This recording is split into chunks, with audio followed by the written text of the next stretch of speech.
Yeah, and I think that, I think that it's the Hi, Barbara. hey Barb, hey Heather came in Hi, too. Heather. I think that there is an element of, for lack of sounding harsh, an element of ignorance in that, in that, um, it's not necessarily because I think that we are powerful enough that at some level the projection of thought can be clear enough to manifest the things that we want. That's my belief.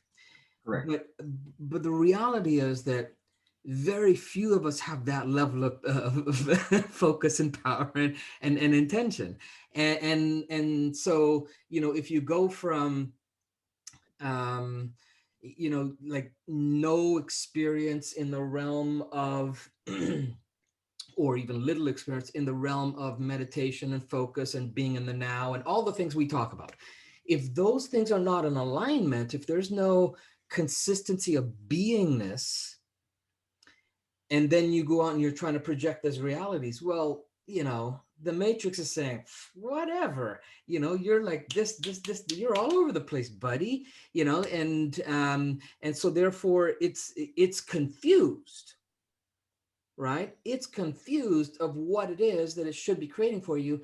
And in marketing, we say that a customer who's confused doesn't make a decision. Right? The universe is no different. If it's confused about what it is you want, it's not going to make a decision. So you wonder why it doesn't show up. And then, because the mind is not properly trained or properly tuned, if it doesn't show up the way you want, the time you want, then there's a part of the mind that's more consistent, more congruent with the unreality of things, like, oh man, why isn't this happening? And it goes into the wrong thought sequence. Or this doesn't work, whatever. And it goes back to what we did when we were talking about the 5G network, Mhm. of what are you actually sending out? And this is where many people kind of miss the boat to a big degree, not even to a certain degree, to a big degree, is that they are the example that I gave on Thursday was like, I want to manifest money because, oh, gosh, I'm so broke. I need it so badly.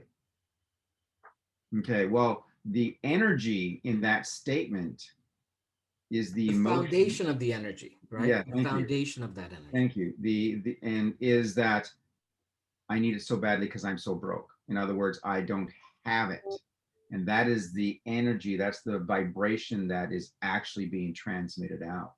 And the I need money or I want wealth is really kind of a, yeah, okay. But the what I don't have, the lack, is the part that is really being transmitted out, because that's the part that the emotion is really attached to. The energy is attached to that part of the statement. And again, this is where we go back to the book The Secret, and a lot of these other manifesting techniques. Is that's the part where they're really missing. I sat down and I've done one or two interviews with Michael Loger. Are you familiar with him, Gary?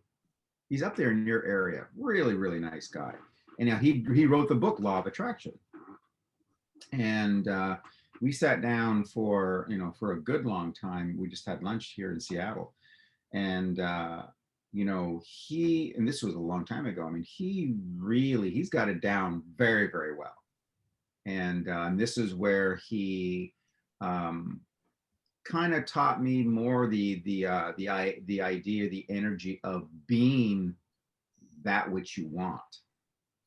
So that is what you're projecting out. You are, the wealth. You are the type of lifestyle you're looking for. You're not, but you're not living in a lie. There's, I mean, there's a term that says fake it till you make it, and that just sends chills up my spine, because your mind is kind of like, well, I'm really successful, but actually it's kind of going, well, not really. That's really, you don't have that congruency between the two. And Mhm. so where, when you say, I attract things, I attract wealth, I attract happiness, I attract love, you do, because you can find examples of it that are true to form in parts of your life. And I Um, think that's the part, right? I mean, the fake it till you make it model, um, really, I think has an implied message in there Correct. that you should look at those things that you do have to get that result, and build on that, as Correct. opposed to coming from a place of void. Right. Exactly. And because the reality is, if you don't have a particular resource, or believe you have a particular resource, what you need to do is you need to find evidence of you actually having it, so, and then Correct. building on that. Hmm. Right. And so that's where the fake it till you make it really comes from, is so, for example, confidence. Right. Well, if you don't think you have confidence, it's not that you don't have confidence, it's that you don't have confidence in that particular scenario, situation, or event. Right. Because everybody's confident that they'll when they put their feet on the ground, when they get out of bed, there'll be a floor there. There's confidence there. Right. So building on that confidence, and then and developing that, and then applying that to an area where you don't have it, doesn't mean you're coming from void. You're just taking a resource and realigning it in a way that's going to be more productive for you.